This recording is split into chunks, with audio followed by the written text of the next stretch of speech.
Thank you. My name is Hitisham, and I'm a Fulbright scholar here in the United States. Of course, I haven't read the book, but my observations are based on the presentation made by Christine. Unfortunately, I found some of the, there is a lot to debate about, but I understand I am a participant only. I can make only use of limited time. I found some of the arguments were very selectively used, and only one side of the picture was presented. For example, a couple of examples. You said Kashmir, Pakistan has no legal basis on Kashmir. I don't understand what sort of legal basis should we have. You have mentioned about the UN resolution. You have mentioned that India went to a Security Council, and Security Council said that let the Kashmiris decide. Let us have a plebiscite there. So that's a legal basis. Go and ask the Kashmiris with whom they want to go. My second observation. Yes, we had a beautiful lawn back there in our homeland, but it was late 1970s, at the peak of Cold War. Soviet Union just entered Afghanistan, and here was the CIA and the Americans. They went to Pakistan and Afghanistan, and fortunately, incidentally, they found an ally in the form of ISI or whatever, and they jointly created this jihad narrative. Kashmir is not the only thing which is behind those groups which you are calling the jihadis and terrorists. In fact, Kashmir has always been there. The jihadis, the rise of jihadis has been after the Soviet Union entered, and then CIA went there and worked with ISI, and the jihad narrative was brought, groups were made and fought with, and then the Soviets were pushed out. And then US left Pakistan and Afghanistan in the lurch. And Afghanistan fell into the hands of the warlords. All right, so you need to read my book, because every single thing that you just said is fictional. Let's first begin with the UN Security Council Resolution 48. Sir, have you read it? Have you read? No.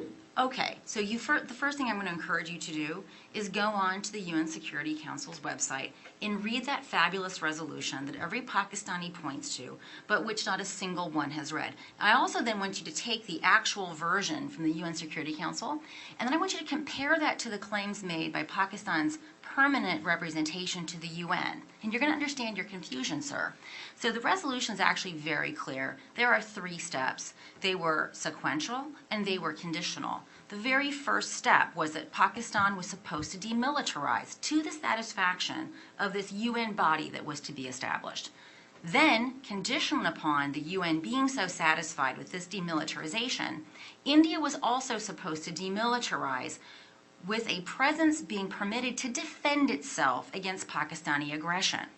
The third, having both of those 2 steps taken place to the satisfaction in sequence to this preferences of the UN, then the plebiscite would be held. So all those Pakistanis that are so upset about the plebiscite that never happened, they have their own government to blame, because Pakistan never fulfilled the first necessary but insufficient condition.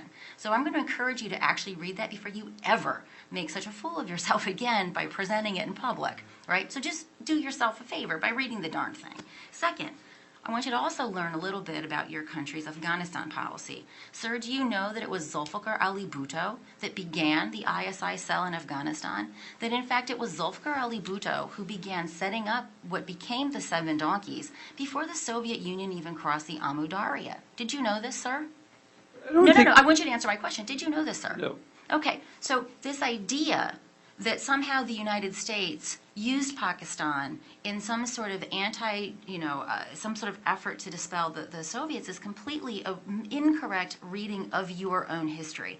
Zulfikar Ali Bhutto, after King Zahir Shah was ousted, and Daoud came to power and began implementing pro-Soviet policies, driving the Islamists into Iran and Pakistan respectively, Zulfikar set up an ISI cell so that he could then use those disenchanted, disenfranchised Islamists to become vectors of Pakistan's policy in Afghanistan. Did you know that we first sanctioned Pakistan in April of 1979 because of advances made in its nuclear weapons program? If we were so interested in sucking them into our evil jihad designs, we sure did make that difficult for ourselves, because when the Soviets did finally cross in, we actually had to do a bunch of maneuvering to get a waiver. And did you know that the first monies did not go into Pakistan until 1982 because of that requirement to get a waiver? So before you go and you blame the United States for using and abusing poor Pakistan, you should familiarize yourself with your own history, because in fact Pakistan had been instrumentalizing Islamists long before the Americans even knew what an Islamist was. Now, going to your next point about the Americans just leaving Pakistan high and dry. Well, this comes to, and Steve Cohen is here. I'd like to hear him talk about this. Let's talk about the Pressler Amendment, right? The Pressler Amendment was actually designed so that Pakistan could continue proliferating while we continued arming you, right? Because we'd first sanctioned you in April '79. Everyone understood the name of this game. When we withdrew in 1990, we withdrew. Pakistan, however, continued mucking around with the Islamists. So this idea that the jihad today are the Taliban of today and al-Qaeda, this is also a really grotesque and empirical error that I don't quite frankly expect from a Fulbright student. So I'm happy to have more exchanges with you, but I think you should read my book, because everything that you said is a highly stylized retelling that you get from Pakistani media in your curriculum.